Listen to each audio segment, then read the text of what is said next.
The Denver Broncos select Javonte Williams. Javonte Williams plays fast. In stride, he does, and it's Williams. And he plays angry. A kid who really takes it to the tackler. Javonte Williams, another touchdown. We like him when he's angry.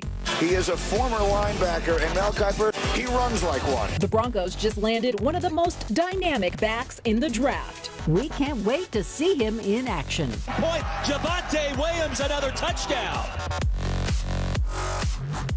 And here's a way to help a struggling quarterback. Get someone really fast, give them the ball, let them do the rest. Javonte Williams doesn't let anything get between him and the goal line. He does it all, and last year he did it about as well as anyone. And judging by his workout tape, guard Quinn Miners should be pretty fun as well. Lionel, the Broncos were very active tonight.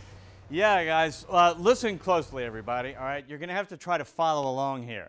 The Broncos made 3 trades on day 2 of the draft. They traded up 5 spots in round 2 and took that beast, Javonte Williams, as you saw.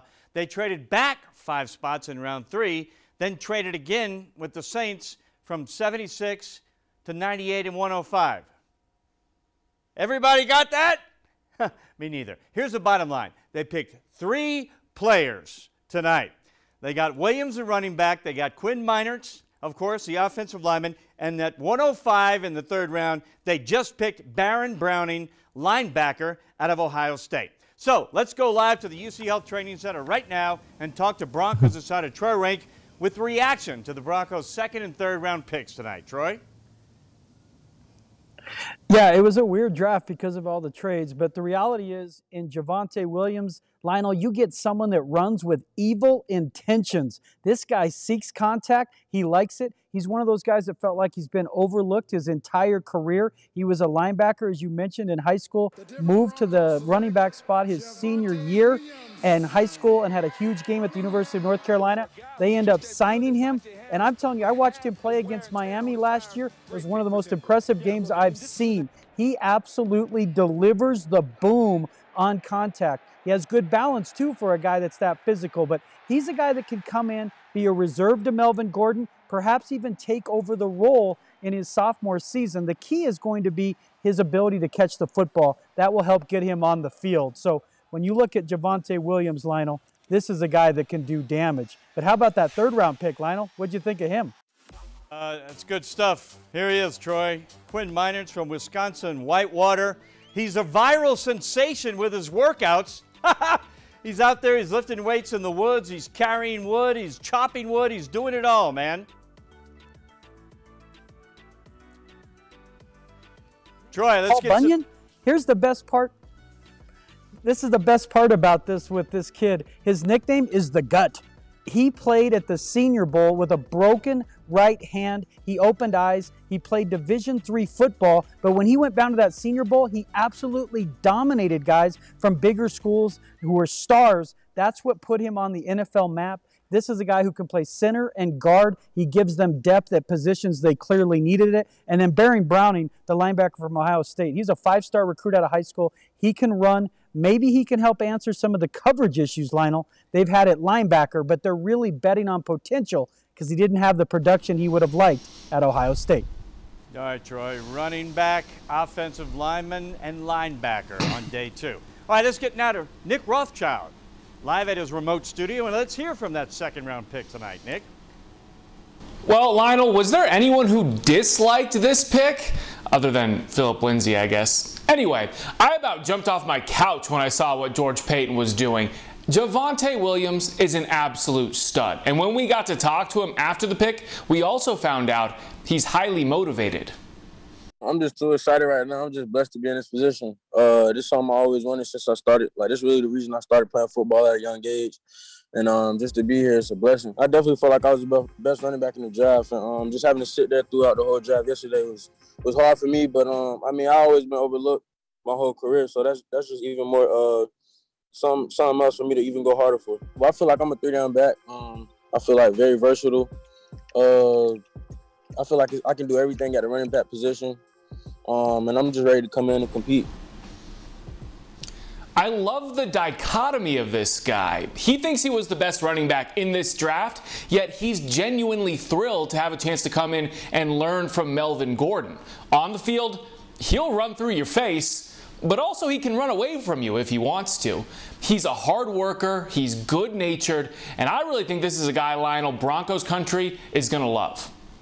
Yeah, exactly. So the running back room is Melvin Gordon and Javonte Williams here coming up. And I think that Dalton Reisner also is going to love that offensive line pick. I think Quinn and Dalton are going to get along just fine. We are waiting for George Paton and Vic Fangio to come out and talk about the day 2 picks. When they do that, hopefully we'll go live back to Dove Valley and hear from them. Earlier today, though, first-round pick Patrick Surtain II was introduced at Pat Bowlen Fieldhouse.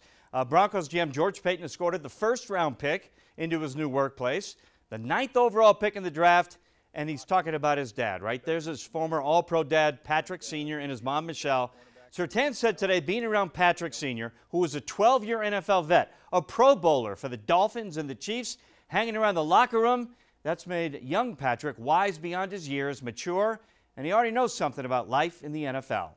I've been around the National Football League at a young age, so I sort of got a hang of things, understood the game inside and out. Just being around him, being able to be in the team locker room, being able to experience what it's like to be around the NFL locker room at such an early age, I think, helped mature me in such a way. I just learn each and every day at an early age, and now I'm here. Now he's there. All right, again, we're waiting for George Paton and Vic Fangio to come out and talk about day 2. Until then, let's go back to you guys. We'll be back with more later from the Broncos draft. Yeah, exciting picks. All right, Lionel, thank you. For about an hour Thursday, we allowed ourselves to believe that Aaron Rodgers was going to be a Bronco. Now, we still don't know. He still might, especially if the Colorado legislature has anything to say about it.